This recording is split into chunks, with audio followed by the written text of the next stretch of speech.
Previously in Dark Places. Look up MK Ultra, and it's straight up the government trying to control your mind. There's a lot of evidence of celebrities being under mind control, and you can see their MK Ultra glitches.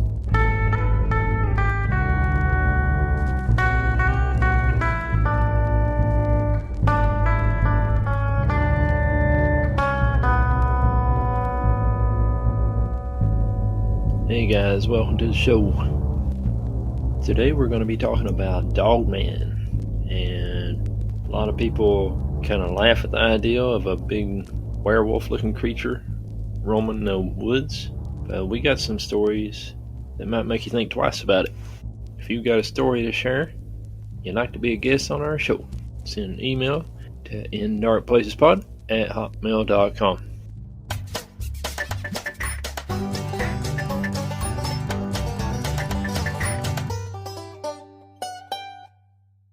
Bigfoot, West Virginia, having first ever Bigfoot festival.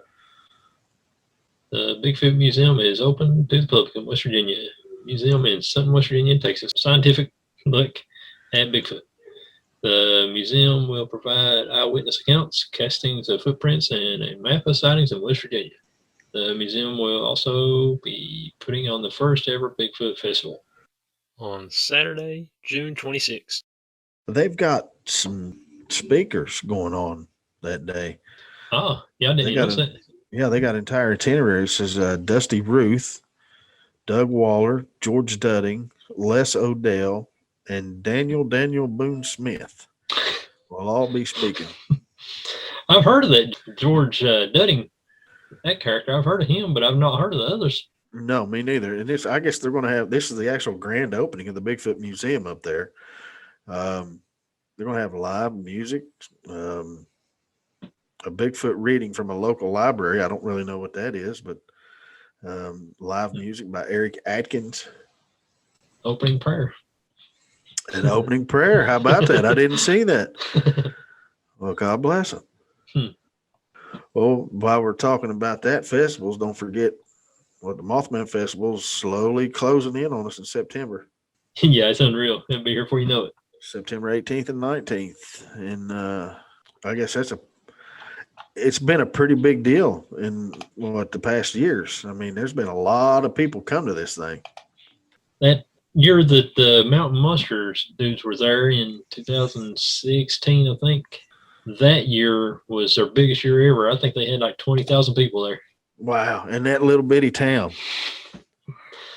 That is a small town you're looking at a population of probably, I'm going to just roughly guess, maybe 2,000 people, if that. Yeah, I bet it's right around there. 2 more reports of the Dogman in Wyoming. I wonder where man will find the first ones at. Oh, yeah, you know what? That's right. But when I hear something like that, especially out in Wyoming, I used to travel Wyoming a lot. I was out there so much, I probably just could have got a zip code and stuck a mailbox on the end of my truck. But that place is so huge and vast. And there's so little people there that I would be more apt to believe that somebody would see something like that in that area versus, a more urban setting, because I'm not kidding you, man. It's vast out there. I hear a lot of Sasquatch reports and stuff out like in desert land and stuff. It makes you wonder how in the world they got anywhere to hide out there, no kind of cover and stuff. But right. I guess it's like you said, the population is so sparse. They can hide all they want to in wide open spaces. Let's see. The legendary creature called the Dogman. He's normally associated with a different part of the country, but there are 2 new reports here in Wyoming. They're quite a tale. According to Wikipedia, and this is the actual news story quoting Wikipedia, a Dogman is a 7-foot-tall creature that is a mix between wolf and human. It's a common legend. Okay, stop right there. before we get off the Dogman, remind me to tell you about how Alex Trebek saved my life. Yeah, you'll get a kick out of it. But anyway, it's common. It's a common legend in the upper parts of Michigan. It has a wolf howl, but also a human scream. Those endless mysteries just shared 3 new Dogman stories on YouTube. The first one is from Colorado, and the other 2 are here in Wyoming. Says the first story based out of Boulder, Wyoming, which is in Sublette County. The witness said the encounter happened 8 years ago, but the date is very inexact. It happened around 2 a.m. when a very large dog was seen traversing down a slope. He was in a truck going 35 to 40 miles an hour when the creature kept pace with the truck running in a ditch. He estimates its height to be around 8 foot tall, black fur, and white muzzle. The second sighting in his story was way more recent. It was reported on November 2020. The narrator said that he trusted the source of the story. This eyewitness said the encounter happened on an old country road in Wyoming after 11 p.m. He was driving and saw what he thought was a person walking up ahead of him. The closer he got, he realized that there was a creature around 7.5 foot tall, black and tan fur. He said, straight out of hell, quote. He said the beast had red glowing eyes, huge canine teeth. Says he claims to have hunted all around the country and has never seen eyes like this one did. To outrun the animal, he had to get his vehicle up to over 55 miles per hour. He did not reveal the exact location where this happened, just it was in Wyoming. When I hear or read Dogman stories or anything like that, that seems to be typical, is that they're very fast, and usually people that are in vehicles, I mean, you've really got to put the gas to it to either keep up or get away from. Yeah, they say them things can move. Yeah, that's not uncommon when you hear of a Dogman story, which is, to me, you know, a lot of people lump Dogman and Bigfoot all in the same thing, and you don't hear that type of anything of reports from a Bigfoot. You don't usually hear, you know, people had to drive 50 mile an hour to speed away from it. You know, usually they're being elusive to try to get away 90% of the time. It's rare that you hear one chasing you. Now, you hear these ones that will parallel you as you're going back to your vehicle or whatever, but you never hear them, you know, chasing your car or anything like that. Alex Trebek saved my life, and I'm going to tell you how this correlates. The other night, I wake up in the middle of the night, and I had this dream. It actually wakes me up. So I'm running in this field, and I'm being chased by whatever. I don't know. I just know I'm being chased, and all I know is if I stop running, I'm going to die. So I see this big red barn out in the middle of this field, and I go running into this barn. I'm hiding, and I finally see what's been chasing me, and it is 2 werewolves. Okay. And I mean, we're talking nasty Hollywood, big claws, 7-8 feet tall, big claws, big muzzle with, I mean, just stuff dripping out of their mouth, and they're snarling and they're looking around trying to sniff me out. They get close enough to me, it makes me nervous, so I take off running. So I'm booking across this field, and here they are right behind me. And it's not like they're just running. It's like Hollywood animation where they're almost hopping back and forth behind me, getting closer and closer and closer. All of a sudden, this helicopter flies over top of me. And it doesn't land. It just hovers a few inches off the ground, and it's going in front of me. And somebody says, jump in. And I jumped into that helicopter. And as it was taking off, one of those werewolves jumped up and tried to grab it, and it just missed it. When I look at the pilot, it's Alex Trebek. But the funny thing is, it's like 1980s Alex Trebek with the big mustache, the dark hair, and he's in a suit like he's getting ready to go host Jeopardy. So I tell everybody, I said, Alex Trebek saved my life. Well, I think I've been looking at all these, Bigfoot and Dogman stories and all this. And then earlier that day, I was doing something, was waiting on my wife to get ready or something. And I put it over. We got a channel here on TV that's nothing but game shows. And I mean like old game shows from the 70s, 80s, 90s. And he was hosting a game show.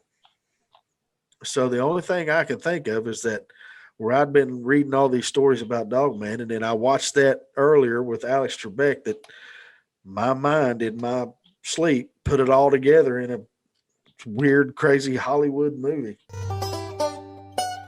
So let's read some Dogman reports. Here's one from Trumbull County, Ohio. Saw something on Monday night that still has me totally shaken to my very core.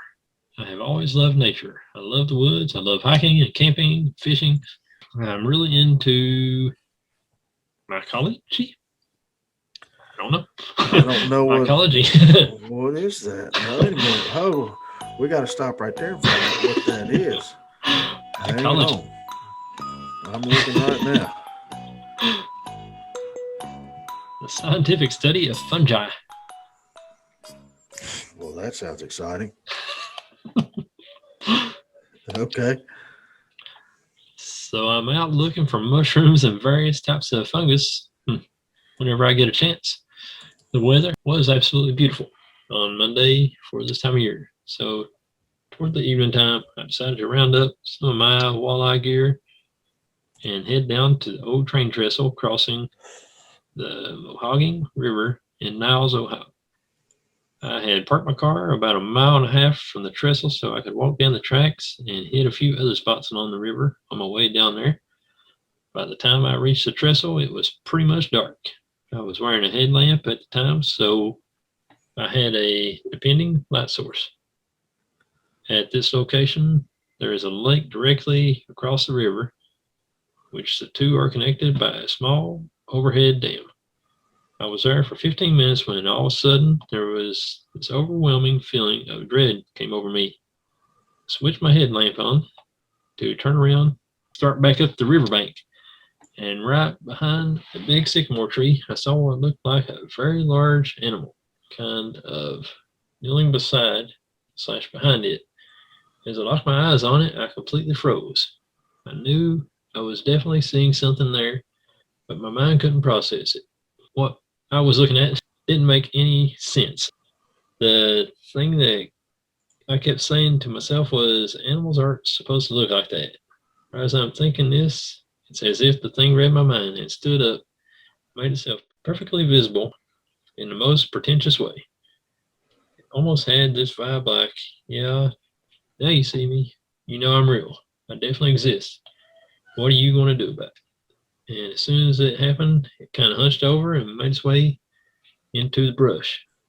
I was there like a flash. As soon as my feet hit the tracks, I ran the entire way back to my car without stopping. By the time I reached my car, I couldn't breathe. Both my legs were locked up. I was vomiting. Somewhere in between the encounter and running away, I had wet myself. It's early Friday morning now, and I think I've only slept about 6 or 7 hours altogether. I've been constantly searching YouTube and all kinds of stuff, listening to eyewitness accounts, and it sounds like these things are encountered quite often. I've heard the Dogman before, but never really took it seriously. Before the night of this encounter, I would always picture a Dogman to look some little skittish, coyote-looking creature. Man, I love the woods and I love nature. Woods, for me, was always a safe haven I could venture into and escape the stress. Stress at work, bills, relationship problems. I could always take a nice long hike, go fishing, or foraging and come home and feeling 75% better. Now I feel like I was threatened, kicked out of my second home. The only thing I can keep thinking is these things aren't supposed to exist. I feel like a terrified little kid who just came face to face with the dreaded monster in the closet. You know, the monster your parents told you of. No, wait, they assured you wasn't real and couldn't hurt you. People need to be made aware of these things. They are real as it gets, and they are dangerous. Thinking back to what this thing looked like and how it was built, these things are perfectly adapted killing machines. The way the arms and legs looked, it looked like it was perfectly adapted to walk on all fours as well as on two legs. It was so quiet and fluent with its movements also. It's not like in the movies where the monster comes charging out of the woods, growling and snarling. These things are masters at camouflage, and they utilize the darkness perfectly. I didn't notice a smell from it, probably because the wind was on my back at the time, but it sure smelled me. Its nose was up in the air the whole time of our encounter, just sniffing away. This experience has torn a huge hole in me. Every time I eat, I get nauseous. I can't sleep for more than 20 minutes at a time, and every time I close my eyes, that thing is all I see. I'm trying not to dwell in the fear. I'm trying to accept what I saw and what happened, but it's hard. I'm really glad I found this group and found a few things on YouTube, so I know I'm not alone. By Anonymous at 6 p.m., December 26, 2016. It's not real long ago. No, and if you don't know where Trumbull County is, it's just, it actually skirts the northern part of the town of Youngstown, Ohio. It's just a little east of Cleveland. Nile, Ohio. Of course, he mentioned that in the story. Warren, Ohio. It's I've been up in that area quite a bit. It's I actually used to go to Niles quite a bit, and it is somewhat rural area, but it's the population up there is a little more dense. But I could see where you could have a sighting up there. It's not like you're in downtown Youngstown, or even the town of Niles is not a very big town. But yeah, I could see where that would happen easily. Hancock County, West Virginia. This looks like a pretty neat little site. Dogmanencounters.com.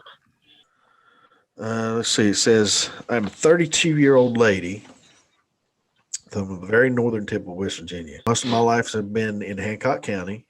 When I was little, we camped in tents, walked everywhere, hiked in parks, all that outside goodness.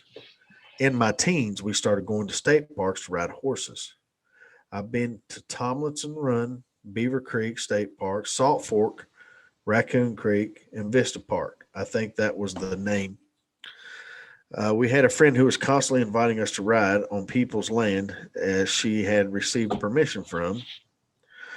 I'm well acquainted with the wildlife. I've seen all the major players, including coyotes, bears, and can identify most sounds in the forest. I love watching nature documentaries. I was looking to become a vet, so I studied a lot on animals. Drawing and painting them got me very acquainted with the animal anatomy. I was never into cryptozoology. Yes, I was a dino crazy little girl. My one babysitter had Reader's Digest mysteries and the unexplained. The thought of the plesiosaur in Scotland, or another dinosaur I ain't even going to try to announce, in the Congo, was just mind blowing. Later in life, I started looking at folklore. It was interesting to read the accounts and learn the theories behind what people were seeing, but I believed in them as much as the folklorists believed in dragons. I didn't have any interest in Bigfoot, and I had never heard of a Dogman. I never had interest in looking, nor did the thoughts ever cross my mind. I didn't have any need to go looking for them. They found me. We moved to a farm when I was 10. Mom's dream was to have horses, and she was finally able to live it. The farmhouse was haunted mainly by former residents of the house. I never felt threatened by them, though. It is a little unnerving to have two men talking and moving the couch you're sitting on, or should I say it sounded like it. No one was home, no media was on, and yet I was hearing two men talking about how they were going to move the couch and where. And the sound of the furniture began dragging from right from under me. The land itself had its share of strangeness. Most things were benign, though. We just shrugged, and carried on. I honestly hated our woods. Anywhere else, I'd freely hike, but even in the yard, sometimes I felt I was watched. Heck, sometimes I even thought that the was staring in our windows. Now that I think of it, we did have things slam into our trailer. I think it was a horse, or I thought it was a horse that had gotten loose. But when I'd go out to investigate, I found nothing. I chalk it up to a deer. I used my horses, breeds of their names, rather than think up names for them. Anyone who knows me knew my horses' names. I was 18, 19 when this encounter happened. By this time, we gave up on cows and had just the horses and chickens. Someone knocked on the door at 2 a.m. I'd only been asleep 2 hours, but years of conditioning had my heart pumping and mind clearing. Someone knocking that early meant trouble. It usually meant horses or livestock had gotten out. I wasn't disappointed. Our neighbor said our horse was in the yard. Our horses were in the yard. My mind wasn't totally awake, so I didn't think to ask which yard they were in. My stepfather came out, asked what's up, and I told him that my horses, or that they were my horses, so deal with it. Mama's working. That was nothing new. A lot of the horses had three expert escape artists, and I had the routine down. It was pretty dark out, but I did have some moonlight to help. The security light only went so far. Then, of course, it shut off after so long. When it was cloudy, you literally had to watch that you didn't walk off into a ravine, as it was so pitch.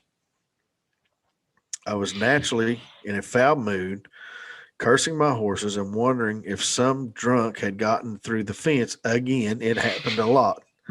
As I got closer to the brown barn, I realized a horse was flipping out. It was running back and forth, squealing and carrying on. I went in and grabbed the halters and leads and paused for a moment to see if any other horses had replied to the horse I heard squeal. That would give me an idea where the other horses might have ran to. There was no reply, which was odd. I was thinking, crap, they're on the other side of the hill, and it was the only reason in my mind they wouldn't be replying. Let's just say when I followed our cut trails to the other side, it took an hour to traverse through the woods and lead them back. And even with two guys on four-wheelers, my mom, that was a freaky trek. I felt like I was being watched and followed. Maybe it wasn't paranoia. So the land is set up like this. The brown barn was connected to a small pasture about a half an acre long, which then connects to a 7-acre pasture. Pretty much in that center on the outside edge of a large pasture was an old white barn that we turned into a run-in. I decided to tackle the horses stealing the fence so I could bring her down to the small pasture to keep her from escaping too. Maybe the others would follow. I had to walk clear to the other side of the pasture to get the panicking horses. It was my mother's psycho Appaloosa mare.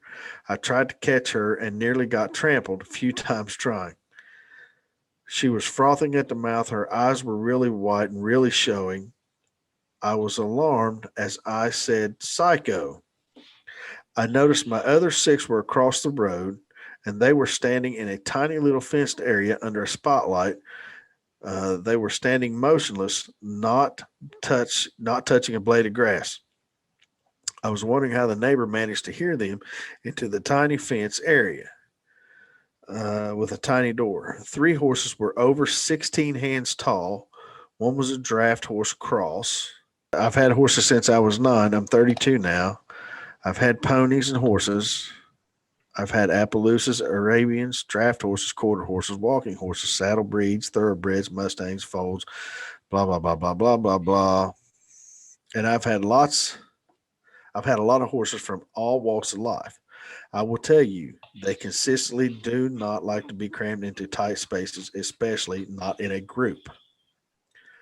I had two severely abused horses I was rehabbing, a thoroughbred that actually had PTSD, and a racking horse that actually took me 3 years to touch without some sort of bad reaction. They did not like being in stalls, and all but one were mares. Mares are extremely moody, and two of mine were particularly vicious. To those they didn't like. My Walker mare only liked three other horses. She shouldn't have been kicking the crap out of the others that were there. Mine also didn't like to be under the lights when they escaped. They avoided them like the plague and did not eat grass that was over an ankle deep. That was unheard of. They were still silent and dead still. My neighbor came out and told me that they were like that when he found him. He asked me if I needed help, but I said no. My thoroughbred and racking horse mares did not like men. So I told him I'd take them out one at a time. I took a halter and a lead and threw the rest outside the gate. I put the halter on the gelding and opened the gate to lead him out. They had other plans, though. All six came out and as a freaking unit. They were literally chest to butt crammed together. My gelding and my Welsh mare had their chest pushed against me as we walked back down to the barn. Normally, they did not do this. I wouldn't usually allow such bad behavior. We were on the main road, which I did not like. The speed limit is only 35, but people go 60. So I tried to lead them through the large pasture gate. They wouldn't even go on the side of the road. I was a little unnerved by their behavior, so I led them down to the brown barn and they went in. They were skittish, though, picking at the hay I threw out.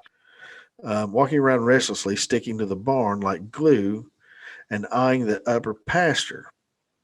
I rationalized it by thinking it's the appy flipping out. It's unnerving them. And why hadn't she come down yet? She had to have seen us walk down. I rushed the rest of the gate between the little and the big pasture out of habit. I didn't want the herd to go back out into the big pasture. I didn't have to worry. They didn't follow me like they usually did. The gate was wide open, but the appy didn't follow me like they usually did. Um, the gate was open still. The gate was wide open, but the appy was still running and squealing back and forth in the same area I started to get her. Now, the neighbor security lights didn't really light up the pasture. The road was higher than the pasture, so it was cast in a shadow. I could not make out her shape in some detail, though, or she could make out her shape in some detail. She took off at a panic gallop, swerved sideways, and jumped the stream. When she nearly landed on her face, she caught herself and took off at a dead gallop. Again, I ducked behind a stump as if she would have hit me, I would have been dead. I went back and chained the gate, decided to forego looking for her until I got the halters and leads. She was too hot at the moment. I decided to walk on the road instead through the pasture. The pasture was uneven, unlit, full of springs. Sometimes during this, clouds had taken over the sky, so there was moonlight to see by. The spot on the road where I was at was paved and pretty well lit, though my neighbor was paranoid and mentioned I had almost gotten to the white barn when I got this sudden urge to stop and look at a very specific spot in the pasture. I would like to say it was an instinct that told me to look, but usually I can scan the woods first and see what was watching me. That's usually where the watchers are. Instead, I just flicked on my flashlight right in a certain spot, and it was extremely close to where the mare was flipping out.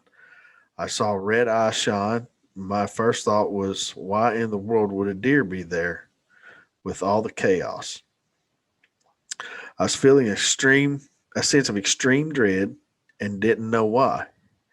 Besides besides it being where my horses were going nuts, told me something else just wasn't right. Then I realized where the eyes were relative to the walnut trees and my racing barrels. See, the road is above the pasture, and the walnut trees were right at the same elevation as the road. The pasture itself is sloped to deal with the runoff from the road. The barrel it was next to was on the low end of the incline. The barrels were white, so I could see a dim lighting from my flashlight on the one next to it, on the one it was next to. This thing was too freaking big to be a deer. I was frozen. Standing there watching it, I just had a feeling that it was evil and and that I had to keep track of those eyes. It was watching me. It slowly blinked a few times. It also looked over into the woods above the pasture. I know you ask your guests if they ever feel that there are other ones out there. Well, let me tell you, it crossed my mind. With a sinking stomach, I flashed my flashlight over into the woods to see if I could catch eye shine. I didn't see any, though, so I went right back to those eyes. They were still there. I flicked back and forth, making sure nothing was sneaking up on me. I don't know how long I stood there watching, frozen. Someone could have come around the bend and hit me with the car. I was so focused. Finally, it started to move off. It glanced at me sideways a few times, only one eye, in parentheses. I think it went into the crops of trees around the creek. I heard nothing. That wasn't surprising, though. The horses were still restless and making noise. I stood there a long time after looking for eyeshine. I was wondering if it could have been a bear. I didn't think so. The eyes were consistent in height until it disappeared. Bears are clumsy on their back legs. On this uneven inclined ground, I have no doubt that the bear would have dropped to the ground to go on all fours. Even the rear end, even the rear up and the drop down behavior bears do when they're trying to see something wouldn't work. We had one cross our pasture before. He made a lot of noise going through the woods. The horses settled down quicker with the bear. I was almost to my neighbor's house at this point. I considered leaving the couple $100 of tack at his house. Halters, leads aren't cheap. I had no doubt if I left them there, they would be gone the next morning. My mother would be so mad. So I darted over and grabbed them and ran like a bat out of hell. I know I should have left the track. I also know you're not supposed to run, but I couldn't even conceive what I'd just seen. I got into the barn, threw the tack down, and hung with the horses. I wasn't going to go back up that pitch black dark driveway on foot. I figured with the horses I'd have a warning, and the barn had plenty of sharp things. I didn't go back up there until dawn. I was frozen stiff at the time. I've had years to think this over. It unnerves the crap out of me. How long was that thing there? Was that what was keeping the Appaloosa mare from coming down? Was it right there in the shadows while I was trying to catch her, or was it in the unlit barn I walked through to get to the road? Was it the reason the Appaloosa swerved and nearly fell? How did my horses get out? I never did find out how they got out. Did they panic and jump the fence? I did check the fence line away from the woods. I didn't look for tracks around the barrel. Sadly, the ground was hard from the frost that morning, but I will say the Appaloosa mare was running for a good while The ground was severely torn up, turned and muddy. It was noon when I went down there to check, and the ground had melted. I'll bet it was her that woke up the neighbor. It took them about a week to fully settle, and don't know whatever it was still in the area, or if they were that traumatized. It wasn't too long after that my mother filed for divorce. My stepfather got the farm and moved in with her in the city. Even though weird crap kept going on, there were no bipedal things going on either. I hear that a lot on those Dogman reports. The witnesses always say that it had an evil presence to it. You don't really get that with Bigfoot. It's kind of weird, though. The Bigfoot are kind of scary, and they'll throw stuff at you and break tree limbs over your head or anything else, but they don't really tell you that it's evil. But every Dogman report I've heard, they'll talk about how evil those things are. Well, if there are dogmen out there, I think it's two totally separate, different creatures than Bigfoot and Dogman. When you think of like a dogman, or i.e. werewolf, I guess, type creature, those things can eat you. Your food. It's like when you go out onto the ocean, you just went to the bottom of the food chain because sharks eat you.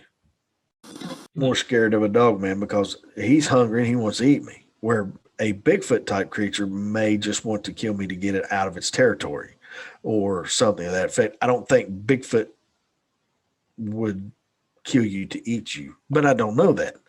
But I would be more afraid of seeing a dogman than I would a Bigfoot, I think. But that's kind of like a Hollywood spin to it too, because when you see werewolves and on TV, that's all they're wanting to do is kill and eat you, pretty much. Where you wouldn't really have that in the ape world. If Bigfoot's a North American ape, I mean, they may come and beat the crap out of you, but you're not being hunted as a food source. So that was just like 40 miles south of that other story. Pretty hot territory up that way. Yeah, Hancock County, West Virginia. That's right on the Ohio River. Sauter County, Ohio encounter.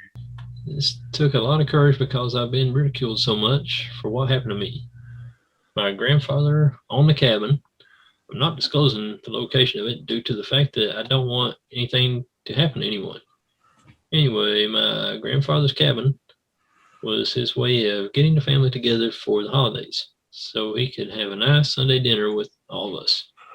One day, all of a sudden, that all stopped abruptly. He wouldn't allow anyone but himself to visit the cabin we all looked forward to going to and cherished. For years, I would ask him why he was doing that. He never told me why, but when he passed, he left the place to me. I inherited the cabin of my childhood and was ecstatic about it. Soon after that, I realized why he did what he did. I would go out and walk the woods on game trails, which are everywhere. I know these woods like I know my own home, so I never had any reason to fear them. It was on one of these walks that I encountered what people call dogmen. I was walking just like any other time. Nothing was different. It was then on one of these game trails that I noticed an offshoot, a small trail that went only 6 to 7 feet back. I could see that something had been bedded down there. I thought it was a deer, and then I walked into the bedded area. I soon realized that this was an ambush point for whatever made this bedded area, and it was massive. My arm hairs stood erect, and a chill literally ran down my spine. I felt as if I was being watched from different vantage points. Since it was nighttime, I had a tracking flashlight and my sidearm, the latter of which I drew and kept at the ready. I genuinely feared for my life at this point. all of a sudden an ungodly growl was made to my right, about 10 to 15 yards from me. Very close indeed. I peed myself. It was so terrifying. I didn't immediately run, fearing that whatever it was might take me as threatening. I turned and started heading back on the main trail, and when I was about 5 minutes from the back door of my cabin, this thing let out a howl that I swear felt like it went right through my body. I then proceeded to run. As soon as I did, this thing was chasing me. For every 5 steps I took, this thing was taking one. That's how fast this Dogman was. I heard the sounds of branches being ripped off trees. I could have sworn I felt the vibrations of it running after me. I barely made it to my cabin and slammed the door, locking the 2 deadbolts and chain lock. I then turned on my spotlight and shined it into the tree line. There were 3 sets of eyes in the tree line that shined vivid yellow with enormous black pupils. I felt as if the thing could read my mind, but I'm not sure it could. All I know is that I'm alive, and I have since heard them many times, but I don't take night hikes anymore, and I haven't for years. This was on March 10th, 2005. You know, I've spent a lot of time in the woods myself, but I can promise you, I have never just went out on hiking at night at all. Yeah, what would possess you to do that? I don't get that. I mean, no, I've been coon hunting at night, and we fish a lot at night and frog gig and things like that. But I ain't never just got up and said, "Well, I think I'm gonna go take a hike at 1:00 in the morning." I don't get that at all. But that's in Scioto County, so I'm in Lawrence County, and what's crazy is tomorrow I have a doctor's appointment in Scioto County. So that's pretty cool, though. That's really cool. Thanks for joining us this week, guys. We really appreciate you tuning in. If you've seen a Dogman, we'd sure like to hear about it. Send an email to indarkplacespod@hotmail.com. Be sure to join us again next time. We got some exciting things planned. We're playing around with YouTube now, and we'll get some video content on there. Maybe some behind-the-scenes stuff. Anyway, thanks for tuning in. God bless you guys, and we'll see you next time.